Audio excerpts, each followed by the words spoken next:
শুধুমাত্র একটা আশা নিয়ে হাজারো মধ্যবিত্ত ঘরের সন্তান এবং গরিব ঘরের সন্তান দেশ ছেড়ে নিজের জন্মভূমির মায়া ত্যাগ করে, মা বাবার মায়া ত্যাগ করে এই প্রবাসে পাড়ি জমায়। প্রবাসে যাব, 4-5 লাখ টাকা খরচ করে যাব। কেউ হয়তো ঋণ করে 4-5 লাখ টাকা খরচ করে আসছে, কেউ হয়তো বাবা মার টাকা আছে 4-5 লাখ টাকা জমানো আসছে। যাব, 5টা বছর থাকবো, 4-5 লাখ টাকা খরচ করে যাব। প্রথম বছরে যাব, কাজ করব, দেনাটা শোধ করে দেবো বাবা মায়ের। তারপরে 5টা বছর থাকবো, কিছু টাকা কামিয়ে আবার দেশে ফিরিয়ে এসে সুন্দরভাবে পরিবারকে নিয়ে একটা সুন্দরভাবে বিয়ে করে সুখে সারাটা জীবন কাটিয়ে দেবো।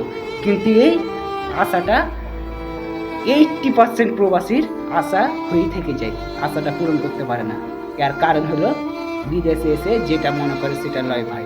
বিদেশে অনেক কষ্ট, টাকা ইনকাম করা অনেক কষ্ট। যেটা মনে করছিলাম যে বিদেশে যাব, টাকা ইনকাম করব, মাসে মাসে টাকা পাঠাবো, বাবা মাকে সুখে রাখবো, কিন্তু এত সহজ না। আজকে বুঝতে পারছি বিদেশ মানে কি। প্রতিটা প্রবাসী বিদেশে কি পরিমাণ কষ্ট করে, সকাল থেকে সন্ধ্যা পর্যন্ত সারাদিন পরিশ্রম করে, আবার নিজের রান্না নিজে করে, নিজের কাপড় চোপড় নিজের কাপড় পরিষ্কার করে, কি পরিমাণ কষ্ট করে বলে বুঝাতে দেশের মানুষ সেটা বুঝতেই পারবে না, এত পরিমাণ কষ্ট। কিন্তু কিচ্ছু করার নেই। প্রবাস জীবন 5 বছর না, আপনি যদি 10 থেকে 20 বছর প্রবাসে কাটিয়ে দেন, তা আপনার আশা পূরণ হবে না, বলে রাখলাম।